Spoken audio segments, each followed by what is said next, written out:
ఈరోజు తెలంగాణ రాష్ట్ర సాధన కోసం తన విలువైన ప్రాణాలను ధారపోసినటువంటి ఒక బీసీ బిడ్డ సిరిపురం యాదయ్య అమరత్వం పొందినటువంటి రోజు ఈరోజు.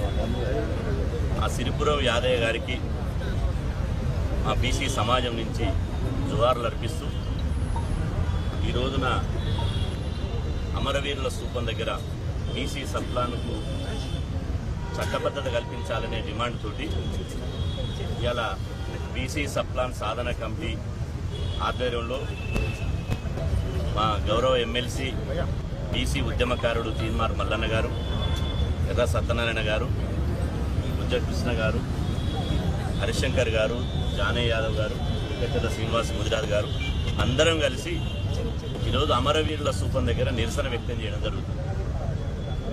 ఈ నిరసన కాంగ్రెస్ ప్రభుత్వానికి మాత్రమే. అధికారంలోకి వస్తే మేము మహాత్మా జ్యోతిబా పూలే పేరు మీద బీసీ సప్లాన్ తీసుకొస్తాం.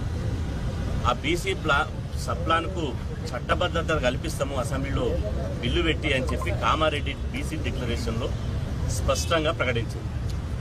కాంగ్రెస్ పార్టీ అనుకున్నట్టుగానే అధికారంలోకి వచ్చింది. అధికారంలోకి వచ్చి 2 బడ్జెట్ ప్రవేశపెట్టింది. రేపు 26వ తేదీ నుంచి అసెంబ్లీ సమావేశాలు జరగబోతున్నాయి. ముచ్చటగా మూడవసారి బడ్జెట్ ప్రవేశపెడుతున్నారు. మరి మూడవసారి బడ్జెట్ ప్రవేశపెట్టినప్పుడు బీసీలకు ఇచ్చినటువంటి బీసీ సప్లాను అసలు ఊసేలేదు. ఇప్పటి వరకు ముఖ్యమంత్రి రేవంత్ రెడ్డి గారు, ఉప ముఖ్యమంత్రి ఆర్థిక మంత్రి బట్టి విక్రమార్క గారు, పీసీసీ అధ్యక్షుడు మహేష్ కుమార్ గౌడ్ గారు ఎవరు కూడా మేము కామారెడ్డి డిక్లరేషన్ ప్రకారం మేము ప్రకటించిన విధంగా 42% నిధులతోటి బీసీ సప్లాన్ తీసుకొస్తామని చెప్పి స్పష్టంగా చెప్పడం లేదు. అంటే మూడోసారి కూడా బీసీలను మోసగించడానికి కాంగ్రెస్ ప్రభుత్వం ఇలా ప్రయత్నం చేస్తూ ఉంది. ఈరోజు కాంగ్రెస్ ప్రభుత్వానికి మేము ఒకటే ఈ ధర్నా ద్వారా హెచ్చరిక చేస్తున్నాం. మీరు విధిల్చేటువంటి ఎంగిలి మెతుకులు బీసీలకు వద్దు, మీ బిచ్చపు మెతుకులు బీసీలకు వద్దు. మాకు చట్టబద్ధమైనటువంటి నిధులు కావాలి. మా సోదర ఎస్సీలకు ఎస్టీలకు ఏ విధంగా అయితే చట్టబద్ధమైన నిధులు ఉన్నాయో జనాభా దామాష ప్రకారం మా నిధులు మాకే కావాలి. ఇలా కాంగ్రెస్ పార్టీ కూడా గతంలో బీఆర్ఎస్ పార్టీ ఏ విధంగానైతే కాంట్రాక్టర్లకు దోషిపెడుతుందో ఇప్పుడు కూడా ఈ కాంగ్రెస్ ప్రభుత్వం కాంట్రాక్టర్లకు దోషిపెట్టడానికి మాత్రమే ఉన్నది. ఇవాళ నేను అంటున్నా, ఈ రాష్ట్ర బడ్జెట్ ఎవరి సొత్తు?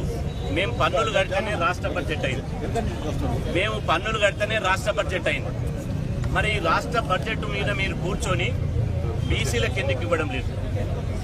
మేము అధికారంలోకి వస్తే ప్రతి ఆర్థిక సంవత్సరం 20,000 కోట్లు కేటాయిస్తాం. 5 సంవత్సరాల్లో 1,00,000 కోట్లు బీసీలకు కేటాయిస్తామని గొప్ప చెప్పారు. మీరు వచ్చిన సంవత్సరంలో కేవలం ఒక సంవత్సరం 9,200 కోట్లు, మొన్న 11,405 కోట్లు. మరి ఇప్పుడు ఎంత కేటాయిస్తారో తెలియదు. ఈ 9,200 కోట్లు 11,400 కోట్లు ఎంత పర్సెంట్ బడ్జెట్లో?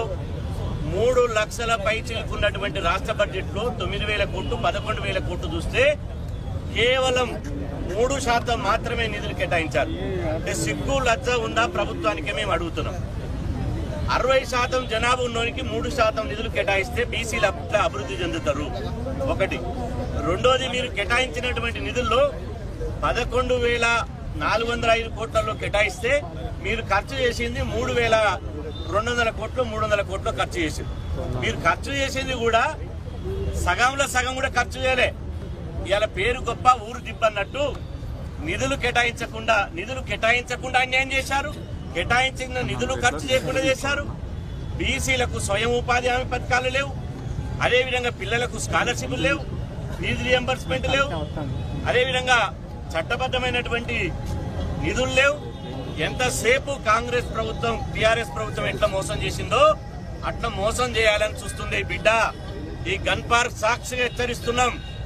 మీరు ఈ బడ్జెట్ లో గనుక బీసీ సప్లాన్ ఆంధ్రప్రదేశ్ గవర్నమెంట్ చూసుకుని సిగ్గు తెచ్చుకోవాలని అడుగుతున్నా. సిగ్గు తెచ్చుకోండి. ఒకసారి పక్క రాష్ట్రం తెలుగు రాష్ట్రం చూసి సిగ్గు తెచ్చుకోండి. పక్క రాష్ట్రంలో చంద్రబాబు నాయుడు ప్రభుత్వం 52,000 కోట్లతోటి బీసీ సప్లాన్ కు చట్టబద్ధత కల్పిస్తూ మొన్న జరిగినటువంటి బడ్జెట్ లో కేటాయింపు చేశారు. అయ్యా రేవంత్ రెడ్డి, మరి నీకేమైంది? రేవంత్ రెడ్డి నిలదీసి కడగాల్సిన బీసీ మంత్రులు ఎందుకు మౌనంగా ఉన్నారు?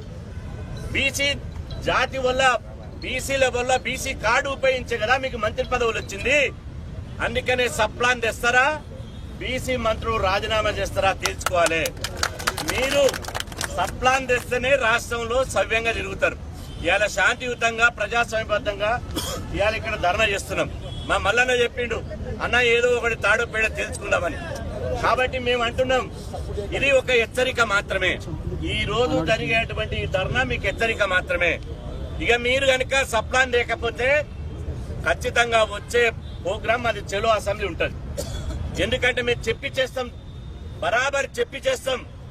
లక్షల మంది అసెంబ్లీ ముట్టడించడానికి మా కులవృత్తులతోటి మా గొర్రెలు తెచ్చి మీ అసెంబ్లీ తోలుతాం, మా బర్రెలు తెచ్చి మీ అసెంబ్లీ తోలుతాం, మా కులవృత్తులన్నీ మీ అసెంబ్లీ తోలి అసెంబ్లీని 100కు 100% ముట్టడించి తీరుతాం. ఢిల్లీలో నిన్న ఏఐసిసి నాయకులు మల్లికార్జున ఖర్గే గారు, రాహుల్ గాంధీ గారు మీటింగ్ పెట్టి శబాష్ అన్నాడని పేపర్లలో టీవీలలో వచ్చింది. నేను అంటున్నా, మోసం చేసేందుకు శబాషా? బీసీలకు 42% రిజర్వేషన్లు ఇస్తా అని చెప్పి ఇవ్వనందుకు శబాషా? బీసీ కులగణాంకాలు లెక్కలు బయటపెట్టనందుకు శబాషా? నామినేటెడ్ పోస్టులు ఇవ్వనందుకు శబాషా? ఇవాళ అగ్రవర్ణాలకు కాంట్రాక్టులు 1000 కోట్లు కట్టబెడుతున్నందుకు శబాష్ అంటున్నా? రాహుల్ గాంధీ, నువ్వు మైలురాయి లాంటివి, ఎంత దూరం ఉందో చూయిస్తావు తప్ప మా ఎమ్మటి వచ్చినోని కాదు. పేరుకు మాత్రం సామాజిక న్యాయం అంటున్నారు. నిధుల్లో కూడా సామాజిక న్యాయం జరగాలి. 3,56,000 కోట్ల రాష్ట్ర బడ్జెట్ ఉంటే మాకు బరాబర్ 1,80,000 కోట్ల రాష్ట్ర బడ్జెట్ లో మా వాటా కావాలి. మా వాటా మాకు ఇవ్వకపోతే దంచి తీసుకుంటాం బిడ్డ. ఏమనుకుంటారు? మర్యాద ఇస్తేనే ఇవ్వండి. ఇవాళ మర్యాద ఇవ్వకపోతే ఇవాళ మేమందరం, మాకు ఎలాంటి భేషజాలు లేవు, మేము అన్నదమ్ములం. ఎవరి ఎజెండా ఒకటే, దారులు వేరైన ఎజెండా ఒకటే. కానీ బీసీలకు అన్యాయం జరిగినప్పుడు బొబ్బిలి పిల్లిలాగా ఉద్యమిస్తాం. ఇవాళ యాదయ్య అమరత్వం సాక్షి చెప్తున్నాం. బీసీ సప్లాను పెడతారా, మీ ప్రభుత్వాన్ని కూల్చేయమంటారా మీరే తెలుసుకోండి. 60% ఉన్న బీసీలు పిడికిలి బిగిస్తే మీరు ఖచ్చితంగా గాల్లే కొట్టుకుపోతారు బిడ్డ. ఇవాళ నియంత ప్రభుత్వాన్ని, 10 సంవత్సరాలు ఉన్నటువంటి నియంత ప్రభుత్వాన్ని ఇవాళ ఫామ్ హౌస్ పంపించడం మీరు లెక్క కాదు. మల్లన్న చెప్పినట్టు నువ్వు అతి బలహీనమైన ముఖ్యమంత్రి అని చెప్పిండు, ఇప్పుడు చెప్తాడు మళ్ళా. కాబట్టి మీరు గనక ఇస్తే, సప్లాన్ పెడితే మేము మాకేం బేషాజాలు లేవు. సప్లాన్ పెడితే మీకు ధన్యవాదాలు తెలుపుతాం.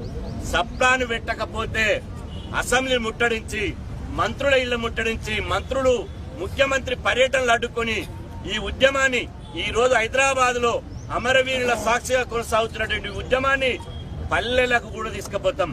గ్రామాల్లో, మండలాల్లో ఎక్కడికక్కడ రాస్తారోకలు అవసరమైతే మొన్న రిజర్వేషన్ల ఉద్యమంలో ఎట్లయితే రాష్ట్ర బంద్ పిలిపించినామో, బీసీ సప్లాన్ తీసుకురాకపోతే అవసరమైతే రాష్ట్ర బంద్ పిలిపించైనా ఈ కాంగ్రెస్ ప్రభుత్వాన్ని మెడలు వంచి బీసీల దమ్మేందో, బీసీల పోరాట పడిమేందో చూపిస్తామని చెప్పి సందర్భంగా హెచ్చరిస్తున్నా.